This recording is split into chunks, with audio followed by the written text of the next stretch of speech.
Hello అండి. Welcome back to our channel Srikrishna కథలు. మా వీడియోస్ నచ్చితే తప్పకుండా లైక్ చేసి కామెంట్స్ ఇచ్చి సబ్స్క్రైబ్ చేసుకోండి ఫ్రెండ్స్. ఇక ఆలస్యం కథ ఏంటో చూసేద్దామా.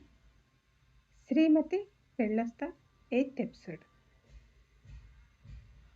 పవిత్ర రాత్రి బయటికి వెళ్ళిందా అని షాక్ అయి తను అలా ఒంటరిగా వెళ్తుంటే మమ్మల్ని లేపాలని తెలీదా అని అరిచింది. మేడం, పవిత్ర మేడం వెళ్ళగానే మీకు కాల్ చేస్తుంటే రిషి సార్ కార్ తీసుకొచ్చారు. రిషి సార్తో పాటు వెళ్ళిందని మీకు చెప్పలేదు అని అన్నాడు వాచ్మెన్. పవిత్రను రిషి తీసుకువెళ్ళాడా అంటూ రిషి రూమ్కి వెళ్ళింది సునంద.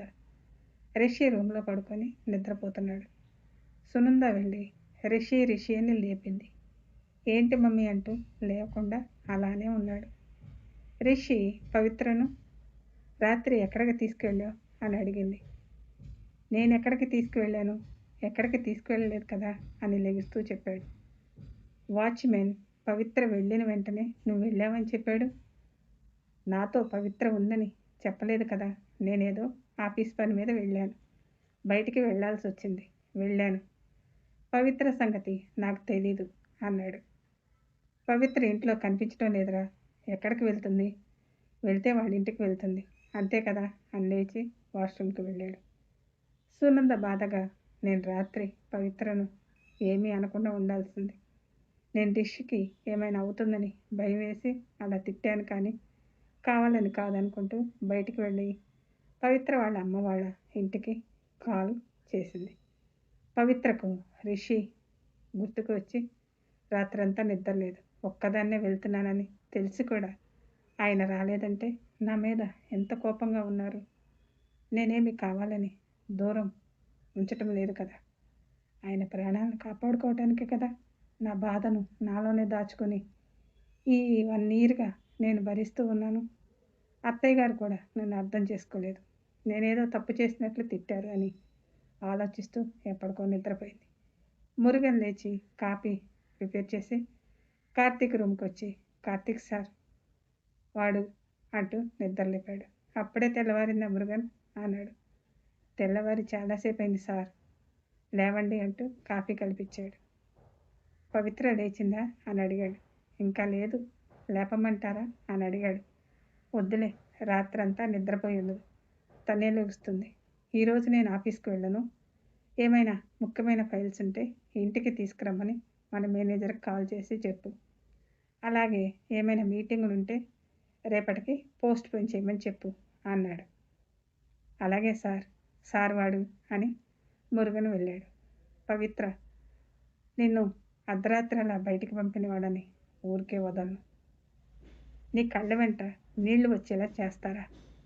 వాళ్ళు ఎవరైనా సరే నీ దగ్గరకు వచ్చి క్షమించమని అడిగేలా చేస్తాను. సునంద ఫోన్ చేస్తే ఎవరూ తీయలేదు. కొంచెంసేపు అవి చేద్దామని ఆలోచిస్తూ హాల్లో కూర్చొని ఉంది. అలివేలు మనీషా వచ్చి సునంద అలా ఉండటం చూసి, ఏమైంది వదిన అలా ఉన్నావు? రాత్రి జరిగింది ఇంకా మర్చిపోలేదా అని అడిగింది. పవిత్ర ఇంట్లో నుంచి వెళ్ళిపోయింది. అలివేలు ఎక్కడికి వెళ్ళిందో ఏమిటో అని భయంగా ఉంది. అదేంటి వదిన, పవిత్ర వెళ్ళటం ఏంటి?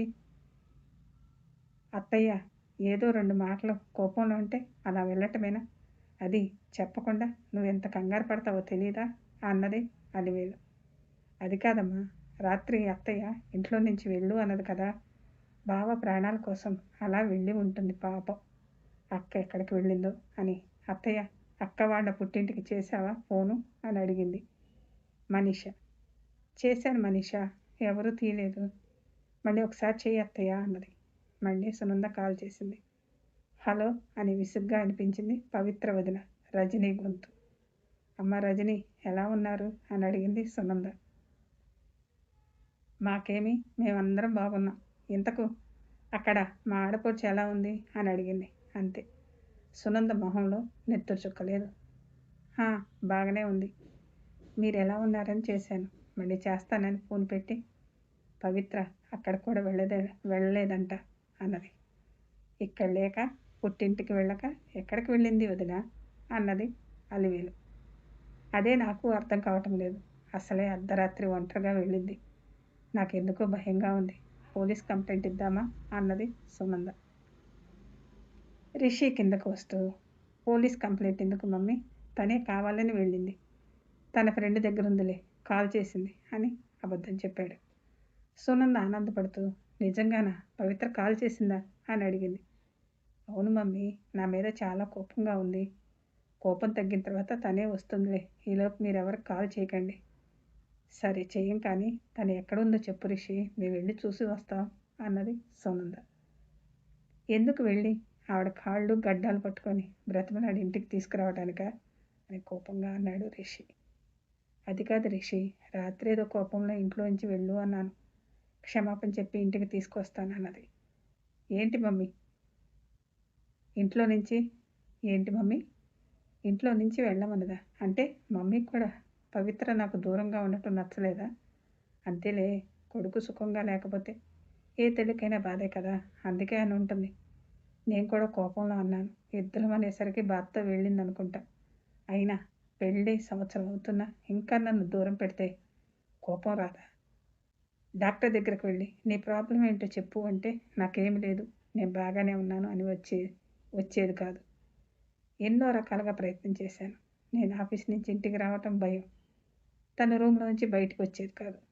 ఎప్పుడైనా లేట్ అయితే నా కోసం చూస్తూ నాకు భోజనం పెట్టి రూమ్కి వెళ్ళేది.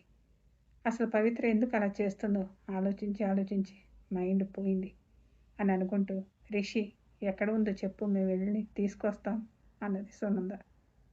వద్దని చెప్తున్నాను కదా, తను మారి నాతో సరిగా ఉంటానంటే నేనే వెళ్ళి తీసుకొస్తాను. అప్పటిదాకా తను అక్కడే ఉండనివ్వండి. అది కాదురా, మనందరం ఉండగా తను ఎక్కడ ఉండటం చూసేవాళ్ళకి బాగుండదు. బాగుంటుందా చెప్పు? మమ్మీ, ఈ విషయంలో నా నిర్ణయం మారదు. ఒకవేళ తను ఎక్కడ ఉందో తెలుసుకొని ఇంటికి తీసుకొస్తే అప్పుడు నీ కొడుకు ఇంట్లో ఉండడు. నీ కొడుకు కావాలో కోడలు కావాలో నిర్ణయించుకో అని కోపంగా వెళ్ళాడు. వీడేంటి అలివేలు ఇలా తయారయ్యాడు? ఇందులో పవిత్ర తప్పులేదని ఎలా చెప్పాలి వాడికి? వదిన, కొన్ని రోజులు సైలెంట్గా ఉండు, తర్వాత రిషికి ఏదో ఒకటి చెప్పి తీసుకొద్దాం అన్నది అలివేలు. పవిత్ర టైం 11 అయినా లేవకపోయేసరికి కార్తీక్ పవిత్ర రూమ్ దగ్గరకు వెళ్ళి బెల్ ప్రెస్ చేశాడు.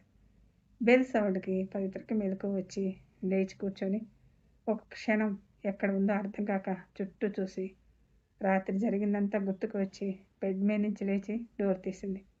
కార్తీక్ బయట నిలబడి ఉన్నాడు.